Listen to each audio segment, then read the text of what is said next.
Hi everyone, welcome to Learn Online. I am Praveen Jadhav and today's video, as you all know, will be about the 1000 set series that we are solving. ನಾವು ಒಂದು 1000 set series ಅಂತ start ಮಾಡಿದ್ದೀವಿ. ಇದರ ಒಳಗಡೆ ನಾವು ಎಲ್ಲ ಸ್ಪರ್ಧಾತ್ಮಕ ಪರೀಕ್ಷೆ ಯಾವ್ಯಾವು ಅಂದರೆ PSI, KS, UPSC, FDA, SDA ಈ ಥರ ಹಲವಾರು ಎಕ್ಸಾಮಿನೇಷನ್ಸ್ದು ಪ್ರೀವಿಯಸ್ ಇಯರ್ ಕ್ವೆಶನ್ ಪೇಪರ್ಸ್ನ ತಗೊಂಡು ನಾವು ನಿಮಗೆ ಟೆಲಿಗ್ರಾಮಲ್ಲಿ ಪ್ರೀವಿಯಸ್ ಇಯರ್ ಕ್ವೆಶನ್ ಪೇಪರ್ಸ್ ನಮ್ಮ ಚಾನಲಲ್ಲಿ ಆಗಲೇ ಪ್ರೊವೈಡ್ ಮಾಡಿ ಅದೇ ಸೇಮ್ ಕ್ವೆಶನ್ಸ್ಗೆ ಡೈಲಿ ಬೇಸಿಸಲ್ಲಿ ಅನಾಲಿಸಿಸ್ ಕೊಡ್ತಾ ಇದ್ದೀವಿ. So this thing we are providing at free of cost. So I want ಯಾರಿಗಾದರೂ ನಿಮ್ಮ ಫ್ರೆಂಡ್ಸಿಗೆ ಯಾರಾದರೂ ಈ ಥರ ಸ್ಪರ್ಧಾತ್ಮಕ ಪರೀಕ್ಷೆಗಳಿಗೆ ತಯಾರಿ ನಡೆಸಿದ್ದಲ್ಲಿ ಅವ್ರನ್ನ ಪ್ಲೀಸ್ ನಮ್ಮ ಚಾನಲ್ಗೆ ರೆಫರ್ ಮಾಡಿ. ಮತ್ತು ನೀವು ಈ ನೋಡ್ತಿರೋ ವಿಡಿಯೋ ನಿಮಗೆ ಇಷ್ಟ ಆಗಿ ನಿಮಗೆ ಹೆಲ್ಪ್ಫುಲ್ ಆದರೆ ಪ್ಲೀಸ್ ಸಬ್ಸ್ಕ್ರೈಬ್ ಟು ಆ channel. Yes, and another important notification that I wanted to tell you is revised dates for FDA and SDA are out. FDA, SDA revised dates bandide website alli. FDA du bandu the date is let me confirm it. It is on 24 January. SDA du bandu 21st 3rd 21. These are the revised dates that have been published in the website. Okay, this is about FDA and SDA. That was a piece of information. So now let's start with our 1000 set series without wasting any time. The first question of ours is about what? A motorboat whose speed is 15 km per hour in still water goes 30 kilometers downstream and comes back in total 4 hours 30 minutes. The speed of the stream is. This question, ಈ question ಎದ್ರ ಬಗ್ಗೆ ಇದೆ? Boats and streams ಬಗ್ಗೆ ಇದೆ. Boats and streams ಬಗ್ಗೆ ಒಂದು ಸಣ್ಣದಾಗಿ ಏನಾದರೂ ನಾವು ಒಂದು ಬ್ಯಾಕಪ್ ರೆಡಿ ಮಾಡ್ಕೊಳ್ಳೋಣ.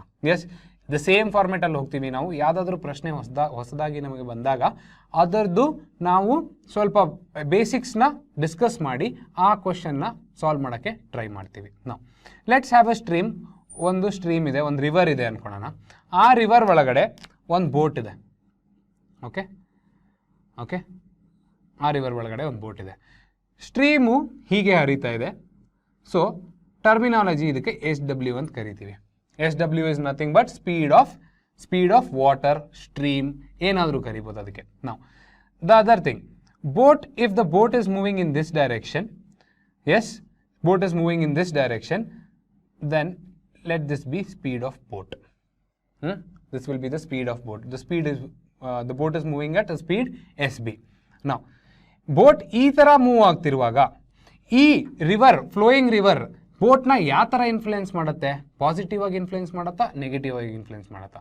ನಾನು ಹೇಳ್ತಿರೋದೇನೆಂದರೆ, ಈ ಬೋಟ್ ಸ್ಪೀಡ್ ಜಾಸ್ತಿ ಆಗುತ್ತಾ, ಈ ರಿವರಿಂದ ಕಡಿಮೆ ಆಗುತ್ತಾ?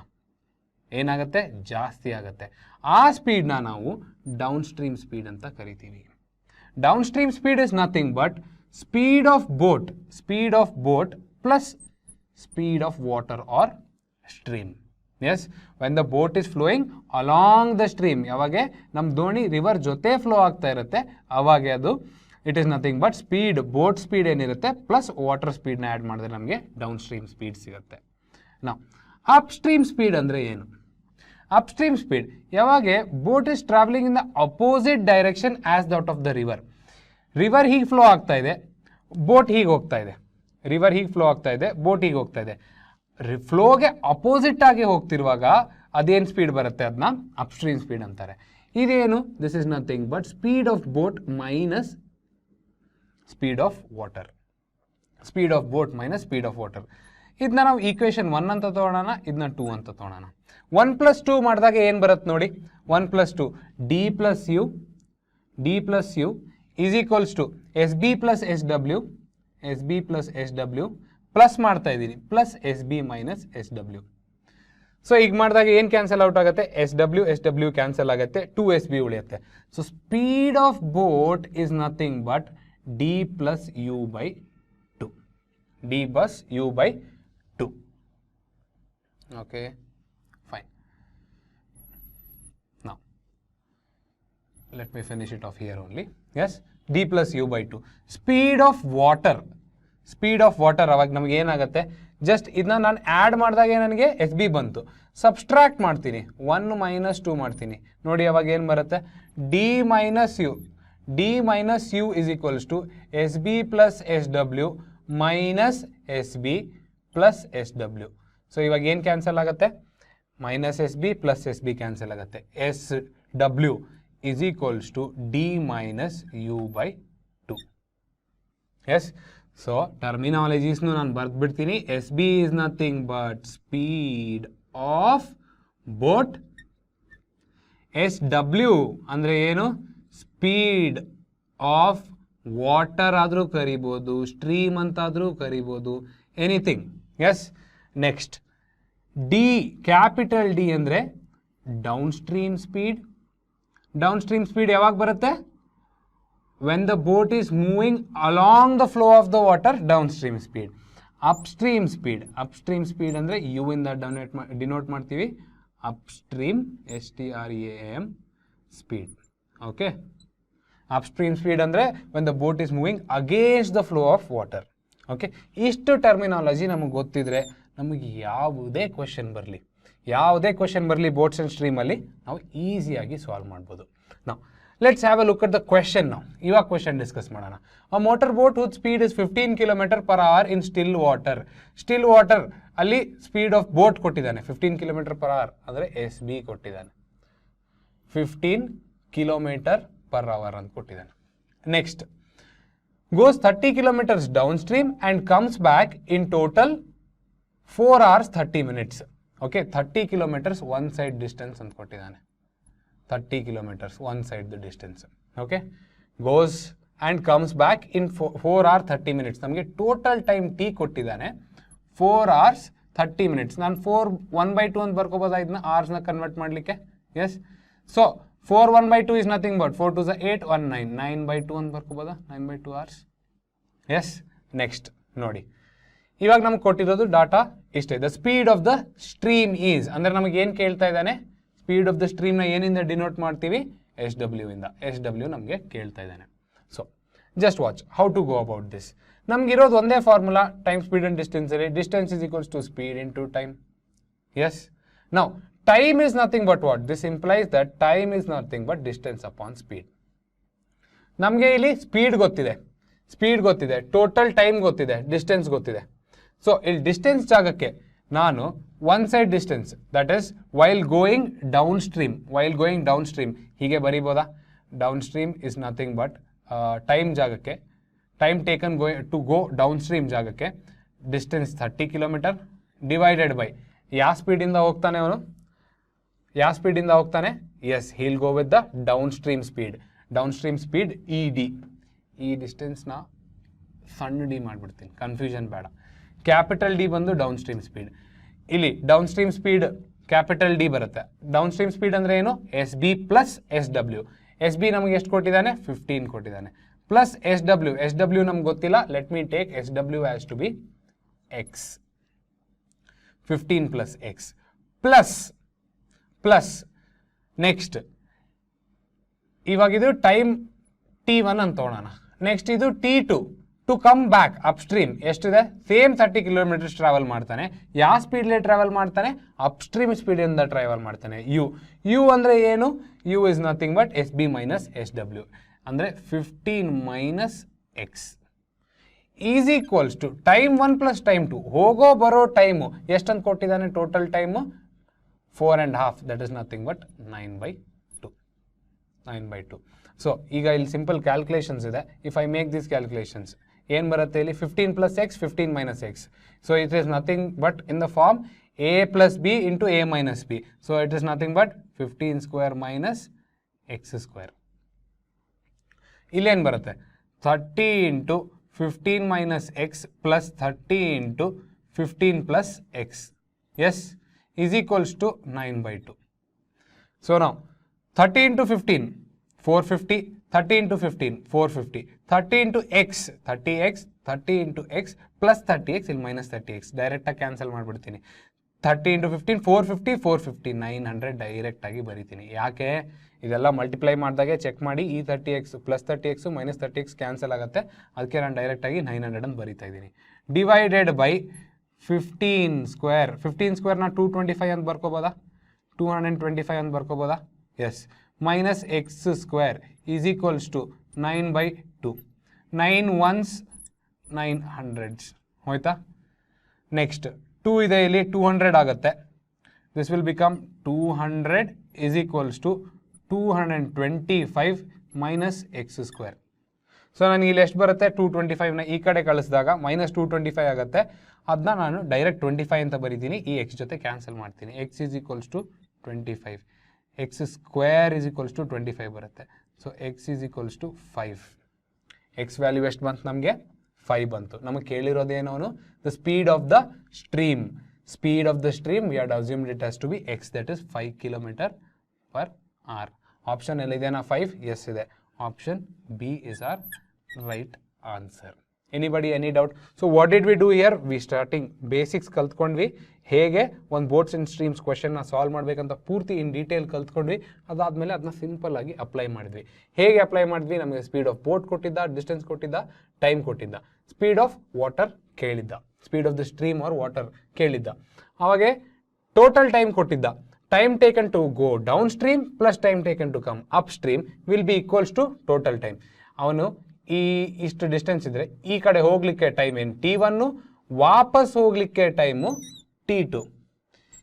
That will be equals to 9/2. ಅದನ್ನೇ ಮಾಡಿರೋದು, ಹೋಗೋ ಟೈಮು ಡಿವೈಡೆಡ್ ಬೈ ಪ್ಲಸ್ ವಾಪಸ್ ಬರಲಿಕ್ಕೆ time D is equals to 9/2. With simple calculations, I arrived that answer 5 km/h. Yes, I hope you understood well, guys. So come on, guys. Now let's have a look at the next question. Yenide next question namdu? A man took a loan from a bank at the rate of 12% per annum. Simple interest. Okay. After 3 years, he had to pay 5,400 interest only for the period. Okay. 3 years, 3 ವರ್ಷಗಳಾದಮೇಲೆ 5,400 ರೂಪಾಯಿ interest ಅಂದರೆ ಬಡ್ಡಿ ಕಟ್ಟಿದ್ದಾನೆ. Yes, the principal amount borrowed by him is, ಅವನು ಅಸಲು ತೊಗೊಂಡಿದ್ದು ಎಷ್ಟು ಅಂತ ಕೇಳ್ತಾ ಇದ್ದಾನೆ. Yes, a man borrowed a loan. ನಾವು ನಮಗೆ ಫಸ್ಟ್ ಥಿಂಗ್ ಇಲ್ಲಿ ತಿಳ್ಕೊಬೇಕಾಗಿದ್ದು, ಸಿಂಪಲ್ ಇಂಟ್ರೆಸ್ಟಲ್ಲಿ overall rate of interest ಅಂದರೆ ಏನು? Over rate of interest is nothing but rate per annum into tenure. Rate per annum ಅಂದ್ರೆ ಏನು ಇಂಟ್ರೆಸ್ಟ್, ಯಾವ ರೇಟ್, ಸಿಂಪಲ್ ಇಂಟ್ರೆಸ್ಟ್ ಎಷ್ಟು ರೇಟಿಗೆ ಕೊಟ್ಟಿದ್ದಾನೆ ಪ್ರತಿ ವರ್ಷಕ್ಕೆ, ಅದನ್ನ ನಾವಿಲ್ಲಿ ಬರೀಬೇಕು. ಟೆನ್ಯೂರ್ ಅಂದರೆ ಏನು? ಎಷ್ಟು ವರ್ಷಕ್ಕೆ ಕೊಟ್ಟಿದ್ದಾನೆ? 3 ವರ್ಷಕ್ಕೆ. So total overall rate of interest ಎಷ್ಟಾಯಿತು? ಓವರಾಲ್ ರೇಟ್ ಆಫ್ ಇಂಟ್ರೆಸ್ಟ್ ಬಂದು ನಮಗೆ 36% ಆಯಿತು. 36% ಆಯಿತು. ನಾವು ಈ 36% ಎದ್ರ ಮೇಲೆ ಕಟ್ಟಿರ್ತಾನೆ? He paid this 36% over what? This 36% was paid on the principal. When he paid, ಅವನು ಯಾವಾಗ 36% ಪ್ರಿನ್ಸಿಪಲ್ಗೆ ಪೇ ಮಾಡ್ದ, ಆ ಅಮೌಂಟ್ ಟೋಟಲ್ ಅವ್ನು ಪೇ ಮಾಡಿದ್ದು ಎಷ್ಟು ಅಂತ ಹೇಳ್ತಾ ಇದ್ದಾನೆ? 5,400 ರೂಪಾಯಿ ಅಂತ ಹೇಳ್ತಾ ಇದ್ದಾರೆ. ಎಸ್, ಪರ್ಸೆಂಟೇಜ್ ಅಂದರೆ ಎಷ್ಟು? 36 divided by 100 of P is equals to 5400. Yes, calculations ಮಾಡಿ ಇಲ್ಲಿ 666900. ಈ ಕಡೆ ಈ 100 ಆ ಕಡೆ ಕಳಿಸಿದ್ರೆ 9,000 ಆಗುತ್ತೆ. ಇದನ್ನ ಕ್ಯಾನ್ಸಲ್ ಮಾಡಿದ್ದೀನಿ, ಸಾರಿ 90,000 ಆಗುತ್ತೆ. ಇದನ್ನ ಕ್ಯಾನ್ಸಲ್ ಮಾಡಿ ಆ ಕಡೆ 90,000 ಮಾಡಿದೆ. 6 ones ಇದು ಡೈರೆಕ್ಟಾಗಿ 15ಇಂದ ಹೋಗುತ್ತೆ, 15,000. ಸೊ ಪ್ರಿನ್ಸಿಪಲ್ ಎಷ್ಟು? 15,000. ಇದನ್ನ ಹೀಗಾದರೂ ಮಾಡ್ಬೋದು ಅಥವಾ ಏನು ಮಾಡ್ಬೋದು? ಎರಡನೇ method. A man took a loan from bank at 12% per annum. Yes, 1 ವರ್ಷಕ್ಕೆ 12% ಪರ್ ಆ್ಯನಮ್. ಇದು ಕಾಂಪೌಂಡ್ ಇಂಟ್ರೆಸ್ಟ್ ಅಲ್ಲ, ಅಂದರೆ ಸೇಮ್ ಉಳಿಯತ್ತಾ? ಪ್ರತಿ ವರ್ಷ 12 ಉಳಿಯತ್ತಾ? ಅಂದರೆ ಆ 5,400 ಅದು ಸಮವಾಗಿ ಎಷ್ಟು ಭಾಗದಲ್ಲಿ ಡಿವೈಡ್ ಆಗಿರುತ್ತೆ? 3 ಭಾಗದಲ್ಲಿ ಡಿವೈಡ್ ಆಗಿರುತ್ತೆ. ಅಂದರೆ ಅರ್ಥ ಏನು? 12% of principal is equals to 5,400 3 ಭಾಗ ಮಾಡಿದರೆ ಎಷ್ಟಾಗುತ್ತೆ? 1,800 1 ಭಾಗ. ಸರಿನಾ? 1,800. ಇವಾಗೂ ಸಾಲ್ವ್ ಮಾಡಿ ಸೇಮ್ ಆನ್ಸರ್ ಬರುತ್ತೆ. 1,800 ಇಂಟು 100 ಆ ಕಡೆ ಕಳಿಸ್ತಾ ಇದ್ದೀನಿ, ಡಿವೈಡೆಡ್ ಬೈ 12. ಈ ಕ್ಯಾಲ್ಕುಲೇಷನ್ಸ್ ಮಾಡಿಕೊಂಡ್ರೆ ನಮಗದೇ 6 2s 12, 6 3 18, 2 1s 50, 5 3s 15, ಓಕೆ, ಇಲ್ಲಿ 2 0 ತೊಗೋಬೇಕಿತ್ತು. 5 3 15, ಅದೇ ನಮ್ಮ ಆನ್ಸರ್ 15,000 ಬಂತು. ಎಸ್, ಯಾವುದೇ ರೀತಿಯಾಗಿ ಸಾಲ್ವ್ ಮಾಡ್ಬೋದು. ಈ ರೀತಿ ನಾನು ಪ್ರಿಫರ್ ಮಾಡಿದೆ ಇಲ್ಲಿ. ಈಗ ನೀವು ಈ ಥರನೂ ಮಾಡ್ಬೋದು. So let's have the next question of as. So what does it ಸೇ? ಏನು ಹೇಳುತ್ತೆ ಇದು? A can do a piece of work in 4 days, B and C together can do it in 3 hours. Okay, 4 hours. B and C together can do it in 3 hours, while A and C together can do it in 2 hours. Okay, how long will B alone take to do it? B alone, B ಒಬ್ಬನ್ನೇ ಮಾಡಿದ್ರೆ ಎಷ್ಟೊತ್ತಾಗುತ್ತೆ ಅಂತ ಕೇಳ್ತಾರೆ. ನಾವು time and work question ನಾವು previous ಸೆಟ್ಟಲ್ಲಿ ಕೂಡ ಮಾಡಿದ್ದೀವಿ. ಅದರಲ್ಲಿ ನಮ್ಮ ಅಪ್ರೋಚ್ ಏನಿರೋದು ಎಲ್ ಸಿ ಎಮ್ ಮೆಥಡು. ಅದನ್ನ ಹೇಗೆ ಮಾಡಬೇಕು ಈ ಕ್ವೆಶನಲ್ಲಿ ಅಪ್ಲೈ ಮಾಡೋಣ. ಲಾಸ್ಟ್ ಟೈಮ್ ಕಲ್ತಿರೋದನ್ನ ಇದರಲ್ಲಿ ಅಪ್ಲೈ ಮಾಡೋಣ guys. So to understand the questions that we are solving in further sets, ಮುಂದೆ ಸೆಟ್ಗಳಲ್ಲಿ ಅದಕ್ಕೆ ನಾವು ಯಾವ ಕ್ವೆಶನ್ ಸಾಲ್ವ್ ಮಾಡ್ತಿದ್ದೀವಲ್ಲ ಅದು ಅರ್ಥ ಆಗಬೇಕಂದ್ರೆ ನೀವು ಸ್ಟಾರ್ಟಿಂಗಿಂದನೂ ಪ್ರತಿಯೊಂದು ಸೆಟ್ ನೋಡ್ಕೊಂಬಂದರೆ ಒಳ್ಳೆಯದು. ಇಲ್ಲ ಅಂದರೆ ಕೂಡ ನಿಮಗೆ ಕನ್ವಿನ್ಸಿಂಗ್ ಆಗಿ ನಾನು ತಿಳಿಸ್ಕೊಡ್ತೇನೆ. ಎಸ್, ನಾವು A can do a piece of work in 4 hours. So, A can do it in 4 hours. Fine. B and C together can do it in 3 hours. ಅಂದರೆ B plus C ಇಬ್ಬರೂ ಸೇರಿ ಎಷ್ಟು hours ತೊಗೊತಾರೆ? 3 hours ತೊಗೊತಾರೆ. Okay, while A and C together can do it in 2 hours. A and C can do it in 2 hours. Fine. ನಾವು ಇಷ್ಟು ಕೊಟ್ಟಿದ್ದಾನೆ. How long will be alone take? B alone ಎಷ್ಟು ಅಂತ ಕೇಳ್ತಾ ಇದ್ದಾನೆ. ಇವನು ಒಬ್ಬನೇ ಕೆಲಸ ಮಾಡಿದ್ರೆ ಎಷ್ಟು ಅಂತ ಕೇಳ್ತಾ ಇದ್ದಾನೆ. ಫಸ್ಟ್ ಸ್ಟೆಪ್ ನಮ್ದು ಏನಿರುತ್ತೆ? ಫಸ್ಟ್ ಸ್ಟೆಪ್ ನಮ್ದು ಸೇಮ್ ಉಳಿಯುತ್ತೆ. ಏನದು? We have to assume the total work has to be the L C M of these 3 works. Yes, so let's say these 3 times. So let me take it as how much? 4 3 ಮತ್ತು 2 ಇದೆ. So I can take it as ಎಷ್ಟು? 12. 14 ಬರುತ್ತಾ? Let me take it as 12 units ಇದೆ ಅನ್ಕೊಳ್ಳೋಣ work. So individual rate of work ಹೆಂಗೆ calculate ಮಾಡ್ಬೋದು? A is equals to 12 units divided by 4. 12 units divided by 4 ಅಂದರೆ ಎಷ್ಟಾಗುತ್ತೆ? 3 ಯೂನಿಟ್ಸ್ ಪರ್ ಅವರ್ ಆಗುತ್ತೆ. ಇಲ್ಲಿ ಎಷ್ಟಾಗುತ್ತೆ? ಬಿ ಪ್ಲಸ್ ಸಿ ಇದು 4 ಯೂನಿಟ್ಸ್ ಪರ್ ಅವರ್ ಆಗುತ್ತೆ. ಎ ಪ್ಲಸ್ ಸಿ ಇದು ಎಷ್ಟಾಗುತ್ತೆ? 6 ಯೂನಿಟ್ಸ್ ಪರ್ ಅವರ್ ಆಗುತ್ತೆ. ಎಸ್, 6 ಯೂನಿಟ್ಸ್ ಪರ್ ಅವರ್. ಭಾಳ ಜನ ಇಲ್ಲೇ ಡೈರೆಕ್ಟು ಈ ಟೈಮ್ ಏನು ಕೊಟ್ಟಿರ್ತಾನಲ್ಲ ಟೈಮಿಂದ ಡೀಲ್ ಮಾಡೋಕ್ಕೆ ಟ್ರೈ ಮಾಡಿಬಿಡ್ತಾರೆ. ಟೈಮಿಂದಾನೇ ಸಬ್ಸ್ಟಿಟ್ಯೂಷನ್ಸ್ ಮಾಡೋಕ್ಕೆ ಟ್ರೈ ಮಾಡ್ತಾರೆ. ಯಾವತ್ತೂ ಆ ತಪ್ಪು ಮಾಡಬೇಡಿ. ಆ ಮಿಸ್ಟೇಕ್ ಕಾಮನ್ ಮಿಸ್ಟೇಕು. ನಾವು ಯಾವಾಗಲೂ ನಮಗೆ ಟೈಮ್ ಜೊತೆ ಡೀಲ್ ಮಾಡಬಾರ್ದು. ನಾವು ಯಾವಾಗಲೂ ರೇಟ್ ಆಫ್ ವರ್ಕ್ ಜೊತೆ ಡೀಲ್ ಮಾಡಬೇಕು. ನಾವು ರೇಟ್ ಆಫ್ ವರ್ಕ್ ಇಲ್ಲಿ ನಮ್ಗೆ ಇಷ್ಟು ಬಂದಿದೆ. ಇದನ್ನ ಆ್ಯಡ್ ಮಾಡೋದು ನಮಗೆ ನೆಸೆಸಿಟಿ ಇಲ್ಲ. ನಮಗೆ ಇಲ್ಲಿ ನೋಡಿ, ಎ ವ್ಯಾಲ್ಯೂ ನಮ್ಗೆ ಗೊತ್ತಿದೆ 3 ಯೂನಿಟ್ಸ್ ಪರ್ ಅವರ್ ಅವ್ನು ಮಾಡ್ತಾನೆ ಅಂತೆ. 3 units per hour his rate of work. So ನಮ್ಗೆ ಇಲ್ಲೇನು ಬಂದಿದೆ? ಎ ಪ್ಲಸ್ ಸಿ ಬಂದು ನಮಗೆ 6 ಯೂನಿಟ್ಸ್ ಪರ್ ಅವರ್ ಅಂತ ಬಂದಿದೆ. ಈ ಜಾಗಕ್ಕೆ, ಈ ಎ ಜಾಗಕ್ಕೆ can I substitute this 3 units per hour? Yes, can I do that? So if I substitute it 3 units per hour plus C is equals to 6 units per hour. ಇದು ಉಳಿಯುತ್ತೆ. C value ಎಷ್ಟು ಬರುತ್ತೆ ನನಗೆ? ಅವಾಗ C value ನನಗೆ 3 units per hour ಬಂದ್ಬಿಡ್ತು. ಈ C value ನನಗೇನು ಬಂದಿದೆ?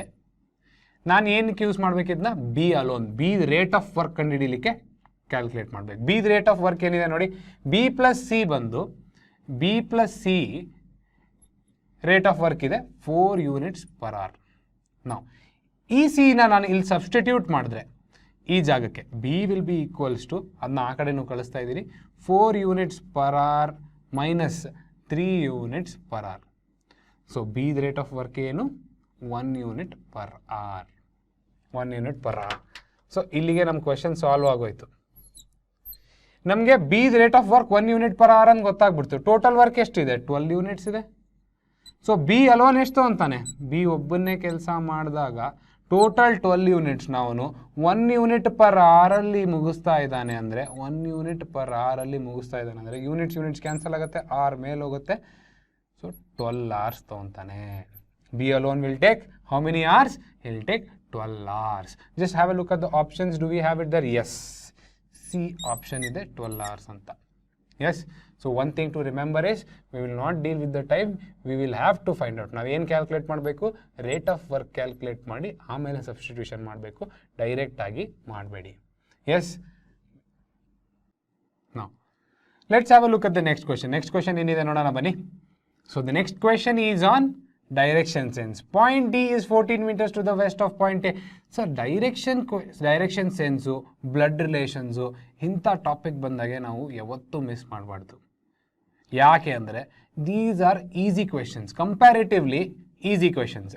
ಸೊ ನಮ್ಮ ಈಸಿ ಕ್ವೆಶನ್ಸ್ನ ನಾವು ನಮ್ಮ ಸ್ಟ್ರೆಂತ್ ಆಗಿ ಡೆವಲಪ್ ಮಾಡಬೇಕು. ಈಸಿ ಕ್ವೆಶನ್ಸ್ನ ನಾವು ಏನು ಮಾಡಬೇಕು, ಹಾರ್ಡ್ ವರ್ಕ್ ಮಾಡಿ ಸ್ಟ್ರೆಂತ್ ಆಗಿ ಡೆವಲಪ್ ಮಾಡಬೇಕು. ಅದನ್ನ ಈಸಿ ಇದೆ ಅಂತೇಳಿ ಇಗ್ನೋರ್ ಮಾಡಬಾರ್ದು.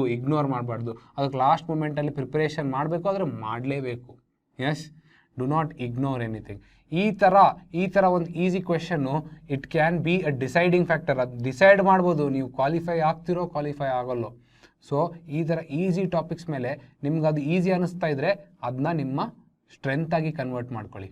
S, let's have a look at the question. Okay, point D is 14 meters towards west of point A. Point D is 14 meters to the west of point A. So A point west of point A 14 meters ಯಾದಿದೆ, point D ಇದೆ. Okay, next point B is 4 meters towards south of point D.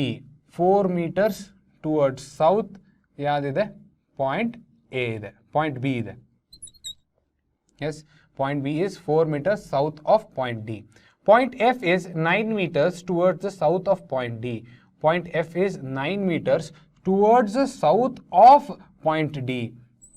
So 4 ಆಗಲೇ travel ಆಗಿದೆ, ಇಲ್ಲಿ ಇನ್ನು 5 meters travel ಮಾಡಿದ್ರೆ ನಮಗೆ point F ಸಿಗುತ್ತೆ. Guys, ಇದರಲ್ಲಿ ಯಾವಾಗಲೂ ಒಂದು ಅಪ್ರಾಕ್ಸಿಮೇಟ್ ಡಯಾಗ್ರಾಮ್ ಹಾಕಿ. ಈ 4ನ ಈ 14ಗಿಂತ ದೊಡ್ಡದು ಮಾಡಬೇಡಿ. 4ನ 14ಗಿಂತ ಅಪ್ರಾಕ್ಸಿಮೇಟ್ಲಿ, ಏನು ಸ್ಕೇಲ್ ಇಟ್ಕೊಂಡು ಹಾಕೋದು ಬೇಡ ನಮಗೆ.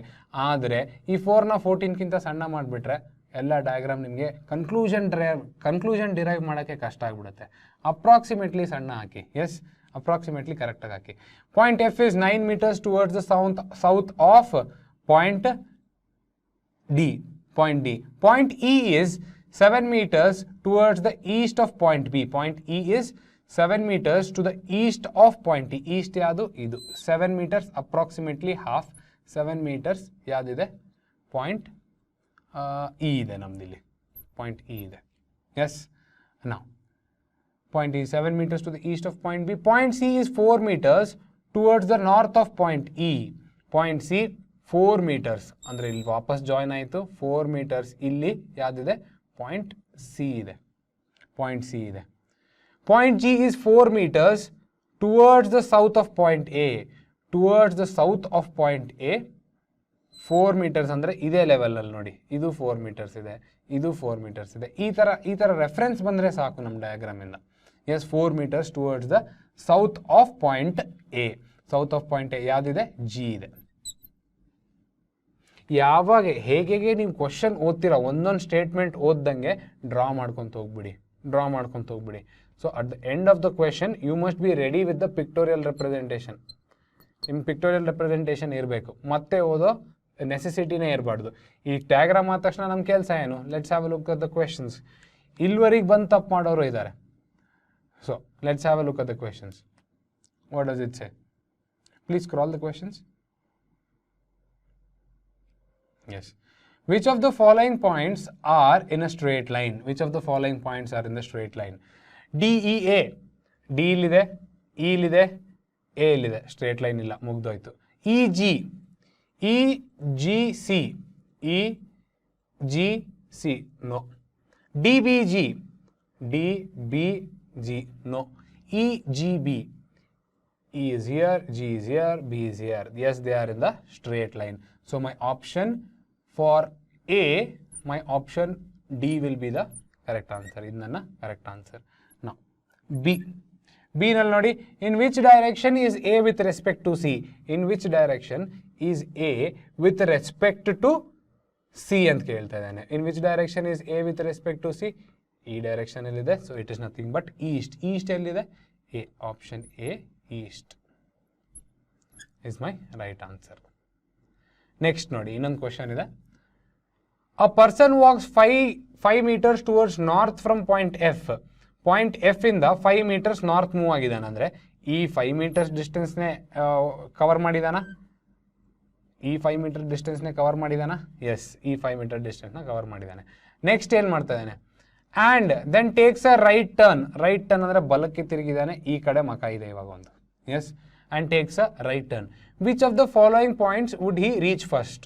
ಯಾವ ಪಾಯಿಂಟ್ನ ಫಸ್ಟ್ ರೀಚ್ ಆಗ್ತಾನೆ? ರೈಟ್ ಟರ್ನ್ ಆಗಿದ್ದಾನೆ ಅಂದರೆ ಫಸ್ಟ್ ರೀಚ್ ಆಗೋದು ಈನೇ. ಸೊ ಈ ಆಪ್ಷನಲ್ಲಿದೆನಾ? ಎಸ್, ಆಪ್ಷನಲ್ಲಿದೆ. C option is the correct. Option C, that is answer is E. ಯಾವ ಪಾಯಿಂಟ್ನ ರೀಚ್ ಆಗ್ತಾನೆ? ಇನ ರೀಚ್ ಆಗ್ತಾನೆ. ಸೊ ಡೈರೆಕ್ಷನ್ ಸೆನ್ಸ್ ಬಂದಾಗೆ ನಮ್ಮ ಫಸ್ಟ್ ಫೋಕಸ್ ಎಲ್ಲಿರಬೇಕು? Pictorial representation. ಅದಾದಮೇಲೆ sub questions. So the next question of ours, what does it say? It says this is from PSI civil 2018. PSI civil 2018 ಇದು ಕ್ವೆಶನು. ಸಿವಿಲ್ 2018. ಭಾಳ easy question. Just let have a look at it. Tank full petrol in Geeta scooter last 10 days. Tank full petrol ಎಷ್ಟು ದಿವಸ last ಮಾಡುತ್ತೆ? 10 ದಿವಸ last ಮಾಡುತ್ತೆ. Okay, if she starts using 25% more every day, 25% ಕನ್ಸಂಪ್ಷನ್ನ every day increase ಮಾಡ್ದಲ್ಲಿ, how many days will the tank full petrol last? How many days will the tank full petrol last? ನೋಡಿ, tank full ಮಾಡಿಸಿದಾಗೆ ಗೀತಾಗೆ ಆ petrol 10 days ಬರ್ತಾ ಇದೆ, 10 ದಿನ ಬರ್ತಾ ಇದೆ. ಲೆಟ್ಸ್ ಅಸ್ಯೂಮ್ ಅಂದರೆ ಏನು? ಊಹಿಸಿಕೊಳ್ಳೋಣ. ಏನಂತ? ಗೀತಾ ಒಂದು ದಿವಸಕ್ಕೆ 1 ಲೀಟರ್ ಪೆಟ್ರೋಲ್ ಯೂಸ್ ಮಾಡ್ತಾಳೆ. 1 ಲೀಟರ್ ಪರ್ ಡೇ ಅಂತ ಉಪಯೋಗಿಸೋಣ. ಸೊ ಇವಾಗ 10 ದಿವಸಕ್ಕೆ ಎಷ್ಟಾಯಿತು? 1 litre per day into 10 days, that is total petrol ಎಷ್ಟಿತ್ತು ಗೀತಾ ಹತ್ರ? 10 ಲೀಟರ್ ಇತ್ತು. 10 ಲೀಟರ್ ಇತ್ತು. ಓಕೆ, ಇವಾಗ ಏನಾಗಿದೆ? ಆಕಿ 1 ಲೀಟರ್ ಪರ್ ಡೇ ಇತ್ತು, ಇದು ಇನ್ಕ್ರೀಸ್ ಮಾಡಿದಾಳೆ. ಎಷ್ಟು ಇನ್ಕ್ರೀಸ್ ಮಾಡಿದಾಳೆ? 25% ಕನ್ಸಂಪ್ಷನ್ ಇನ್ಕ್ರೀಸ್ ಮಾಡ್ತಾ ಇದ್ದಾಳೆ. Increase it by 25%. Increase it by 25%. 25% increase ಮಾಡಿದಾಗ ಎಷ್ಟಾಗತ್ತೆ? 1ಗೆ 25% ಇನ್ಕ್ರೀಸ್. 100 ಅಂತ ಇಟ್ಕೊಂಡ್ರೆ 25% ಇನ್ಕ್ರೀಸ್ ಮಾಡಿದ್ರೆ ಎಷ್ಟಾಗುತ್ತೆ? 125% ಆಗುತ್ತೆ. ಅದೇ 1ಗೆ ಇನ್ಕ್ರೀಸ್ ಮಾಡಿದಾಗೆ 1.25 ಆಗುತ್ತೆ. 1.25 ಪರ್ಸೆಂಟೇಜಸ್ ನಾನು ಹೇಗೆ ಬೇಗ ಮಾಡ್ತಿದ್ದೀನಿ ಅಂತ ಗೊತ್ತಾಗಬೇಕಂದ್ರೆ ಏನು ಮಾಡಬೇಕು? ನಮ್ಮ ಬೇಸಿಕ್ ವೀಡಿಯೋಸ್ ವಾಚ್ ಮಾಡಬೇಕು. ನಿನ್ನೆ 10% ಹೇಳಿದ್ದೆ ನಾನು. ನಿನ್ನೆ ಕ್ಲಾಸಲ್ಲಿ 10% ಹೆಂಗೆ ಕ್ಯಾಲ್ಕುಲೇಟ್ ಮಾಡೋದು ಅನ್ನೋದು ಹೇಳಿದ್ದೆ. ಅದೇ ಥರ 5%, ಬೇರೆ ಎಲ್ಲ ಪರ್ಸೆಂಟೇಜಸ್ ಹೇಗೆ ಕ್ಯಾಲ್ಕುಲೇಟ್ ಮಾಡಬೇಕು ಅನ್ನೋದು ಇನ್ ಡೀಟೇಲ್ ನಮ್ಮ ಬೇಸಿಕ್ ವೀಡಿಯೋಸು ಫ್ರೀಯಾಗಿ ಅವೈಲೇಬಲ್ ಇದ್ದಾವೆ ನಮ್ಮ ಯೂಟ್ಯೂಬ್ ಚಾನಲಲ್ಲಿ. You can watch it there. Yes, ನೋಡಿ 1.25 ಆಯಿತು. ನಾವು 1.25 ಲೀಟರ್ಸ್ ಇದು. ಎಸ್, 1.25 ಲೀಟರ್ಸ್ ಪರ್ ಡೇ ಆಯಿತು. ಟೋಟಲ್ ಪೆಟ್ರೋಲ್ ಎಷ್ಟಿತ್ತು? 10 ಲೀಟರ್ ಇತ್ತು. ಇವಾಗ ಒಂದು ದಿವಸಕ್ಕೆ ಗೀತಾ ಎಷ್ಟು ಕನ್ಸ್ಯೂಮ್ ಮಾಡ್ತಾ ಇದ್ದಾಳೆ? 1.25. ಎಷ್ಟು ದಿವಸ ಬಾಳುತ್ತೆ? 10 litres divided by 1.25 litres per day. So ಇಲ್ಲಿ ಕ್ಯಾಲ್ಕುಲೇಷನ್ ಮಾಡಿ. ಲೀಟರ್ ಹೋಯಿತು. 1.25 8 times. Days will come up. ಎಷ್ಟು ದಿವಸ ಲಾಸ್ಟ್ ಮಾಡುತ್ತೆ? 8 days. ಇಷ್ಟೆಲ್ಲ ಮಾಡೋದು ಬೇಡ. ಸಿಂಪಲ್ ಅಂಡರ್ಸ್ಟ್ಯಾಂಡಿಂಗ್ ಇದ್ದರೆ 1 ಇದ್ದಿದ್ದನ್ನ 1.25 ಅಂತ ಡೈರೆಕ್ಟಾಗಿ ಮನಸ್ಸಲ್ಲೇ ಬರೆದು 10 ದಿವಸ 10 ಡಿವೈಡೆಡ್ ಬೈ 1.25 ಬರ್ದು 8 days ಅಂತ ಡೈರೆಕ್ಟಾಗಿ ಕ್ಯಾಲ್ಕುಲೇಟ್ ಮಾಡ್ಬೋದು. ಎಸ್,